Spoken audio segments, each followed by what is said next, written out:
Kõikide tsiviilasju lahendavate kohtunike eesmärk ja ülesanne on süveneda inimese muresse, saada aru, miks ta niimoodi arvab, mis võivad olla need põhjused, miks tal siis on mingid õigused või miks ta siis ei taha teiste inimeste nõudeid täita või rahuldada. Inimene oli aastaid olnud hädas ühe Eestis suure massteenuseid pakkuva äriühinguga ja nende suusad olid nii risti läinud, et inimene tuli kohtuistungile ja ta oli äärmiselt tõre ja tõrges, ta oli veendunud, et ega siit ka mingit head nahka ei tule, teda nagunii ei kuulata ja tal ei ole mõtet seda juttu rääkida. Ja siis, kui ta istungi vältel kuulis, et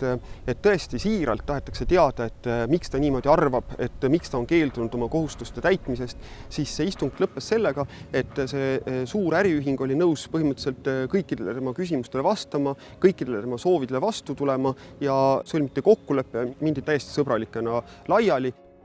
Kui kohtunik süveneb inimese muresse, aitab teda selles, kaalub kõiki neid argumente ja vastab inimese kõikidele väidetele, siis saab inimene kohtumenetluse tulemusena igal juhul teada, ta saab selle veendumuse, et tema murega on tegeletud süvenenult ja ükskõik mis võimalused seal oli, kõiki neid on kaalutud ja sealt on tulnud parim lahendus.